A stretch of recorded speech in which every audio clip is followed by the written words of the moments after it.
I have a little bit of a mixed background. No, I'm not technical. I'm not an engineer. I'm not IT. But I am a lawyer. But I have had a little bit of experience that I think gives me some insight, right? So I had to think long and hard about what to present today because I'm supposed to talk about priming. That's the theme. The only priming I know is you try to use social engineering, manipulative techniques to make someone do something. But this is different. You're supposed to use priming to make organizations more cyber resilient, right? So I thought a while about how to go about it. And one of the first lessons we have in our masters is that cybersecurity involves PPT, not PowerPoint, but people, process, and technology. And a lot of time, the focus is on technology. What kind of new tool, equipment, solution do you have, right, that can make an organization more resilient? But there seems to be less focus on people and process, right? So, of course, you know that usually, oh, let's do some information campaign, let's train our people over and over and over and over again, right? Or let's have internal policies that make us more resilient. Sure.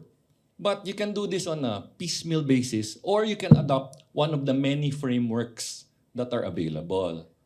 Okay. On that note, can anyone answer this? Sorry, I don't have a prize today. I don't have budget.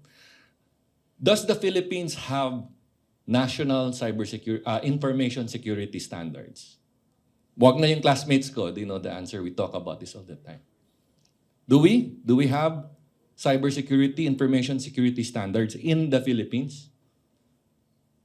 No? I see some heads, no? Really? We do.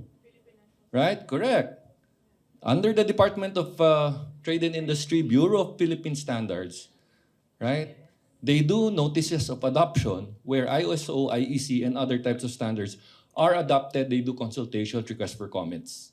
So ISO 27001, for example, your ISMS, is now PNS, Philippine National Standard, ISO, IEC 27001. The same for 27701 for privacy, for cloud, BCP, etc. So we have PNS, we have Philippine National Standards. However, there is no legal or regulatory requirement for most industries to adopt and implement and be ISO certified. Except for some in the banking industry, there are some that touch upon. Okay, so on that note, technology is not enough. We move to people, we move to governance and policies. Governance answers who becomes accountable, what are our rules in our organization, how do we respond, how do we improve. And by engaging in governance, we actually build muscle memory. Yung tao nyo, right? Okay, there's a breach, what do? I have a playbook. Okay, sige, do it over again. What shouldn't I do? What's my bring your own device to work, right? You can implement all these policies, train people, and over time, it builds muscle memory. However, it takes time, it takes resources. That's the complaint I've always heard. You have to build your own framework.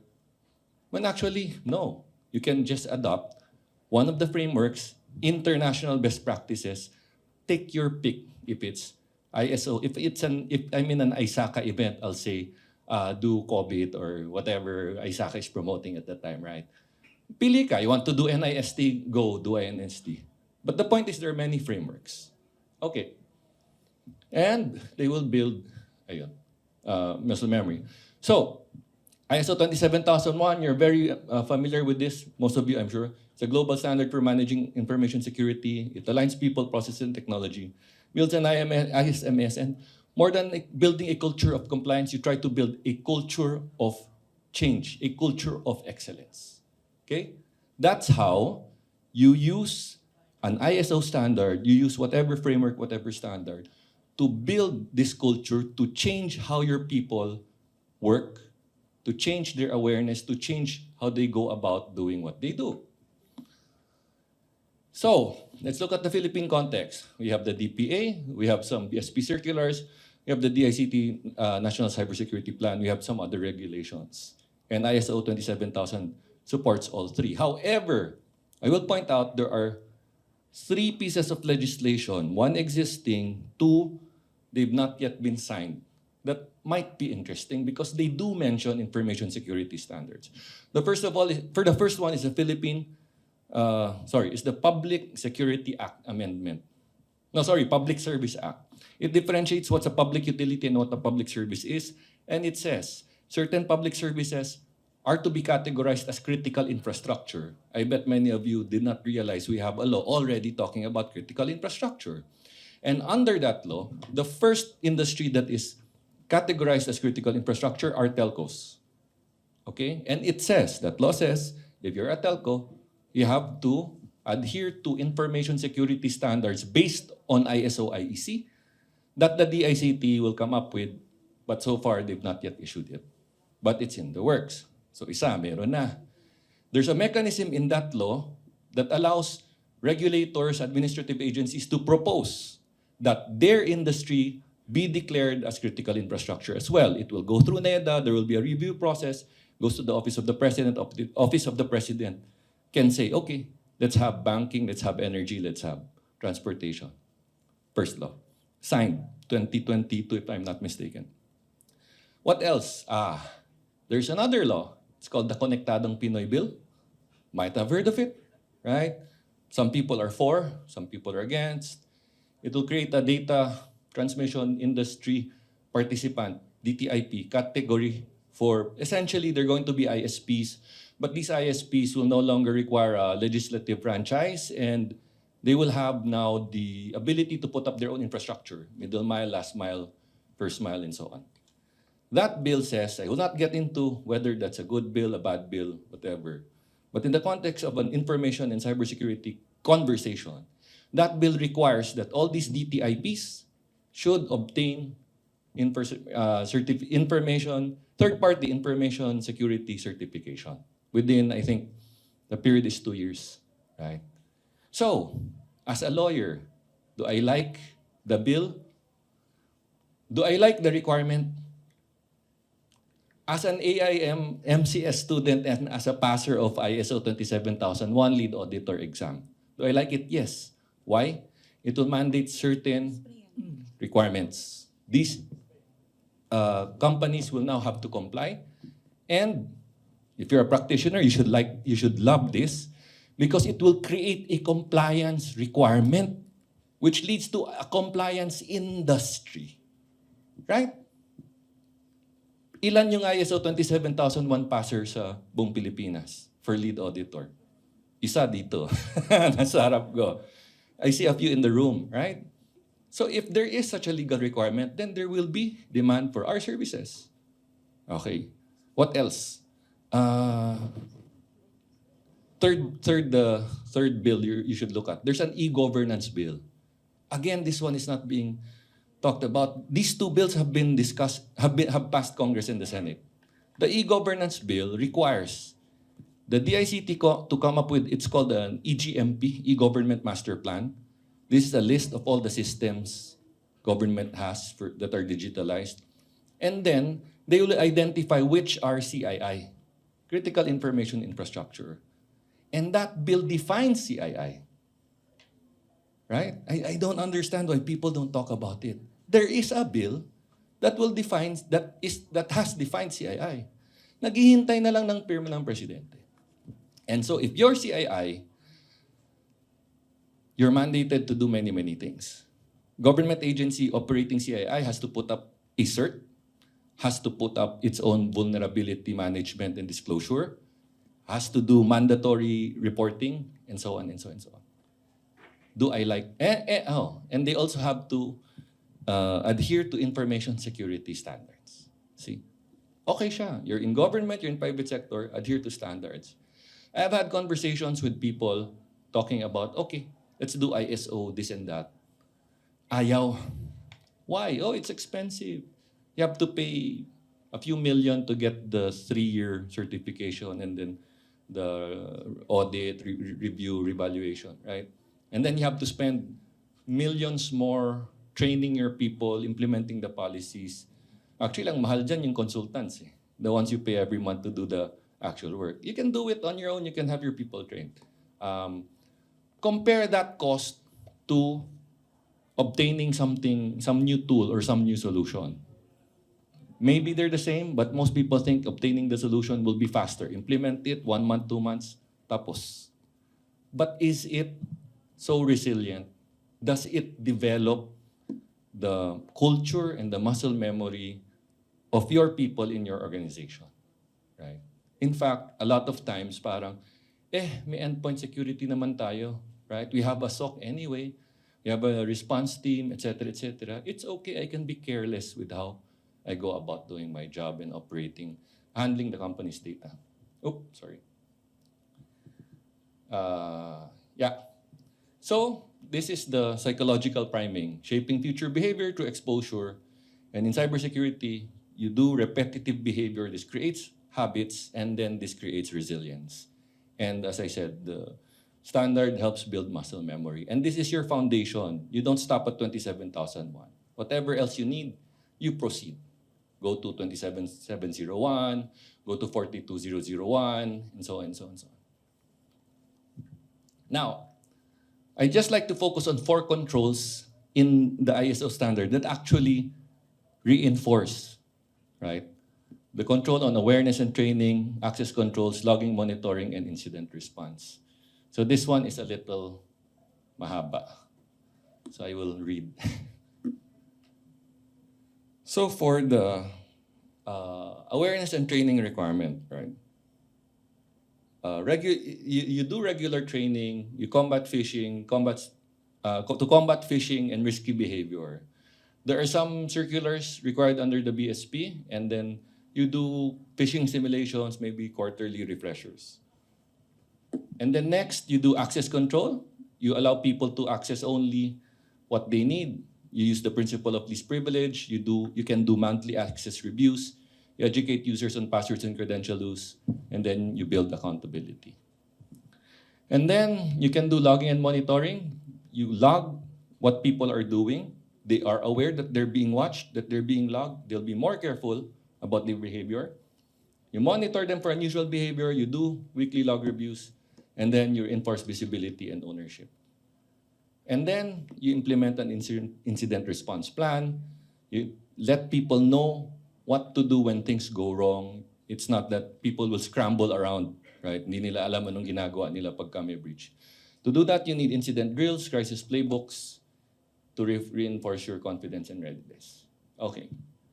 So these are just examples of controls. So those are examples of controls, and you want to do ISO because you want to be cyber resilient. But I will tell you now, I have had many conversations with people in government, and they have been looking around trying to figure out how do we address cybersecurity? How do we address information security? And the consensus more or less has been that you address this through the use of standards, because this is something that you can implement across organizations, whether public or private. You just adjust it and adapt it a little bit. And there is a little growing consensus that this can be used as a tool for regulation, right? So I'm warning everyone already this early. The way I see it, government is looking at ISO, which are Philippine national standards, and will use these as regulatory tools in the coming months and years. Kasi ang dali right? If I'm a regulator and if I have the proper legal basis to do so, I don't have to say, oh, you're mandated to do control A, control B, so on, so on. I can just say, hoy, mag-ISO ka. Hoy, mag-NIST ka. Hoy, whatever other framework you want, right? And I heard that actually in one of the bills that's being considered, waiting for signature, meron ng pinag-usapan na IRR. And in that IRR, ISO is already one of the standards being looked into. Okay. I think I have been very clear on these points. So, because one of my other colleagues is here and I need to sell, I'll talk about Huawei a little bit. All right? Huawei, we are ISO 27001 and 27701, not just globally, but also in the Philippines. Also in the Philippines. That's our way of showing to other people, to partners and customers, that we implement processes that our people are ready and aware and educated about information security and cybersecurity and privacy, right? Aside from that, kasi you can talk about, oh, we're this or that. If you have it done by a third party, audited, checked by someone else, becomes more credible. Aside from that, we are the most audited company in the world, and many of our products, if not almost all, have some level of certification, whether it's supply chain certificate, supply chain security, ISO, product security, right? We get mentioned by Gartner most of the time. We get mentioned, we have, what was that? Tolly. Yeah, we have a Tolly certification, which is very difficult to get. We have we have several products with European, EU common criteria, level 3, 4, 5. I think we have one that's level 6. Very difficult, very expensive product certifications to get. But, that's one way of proving to other people that you are safe, you are secure, you take security very seriously.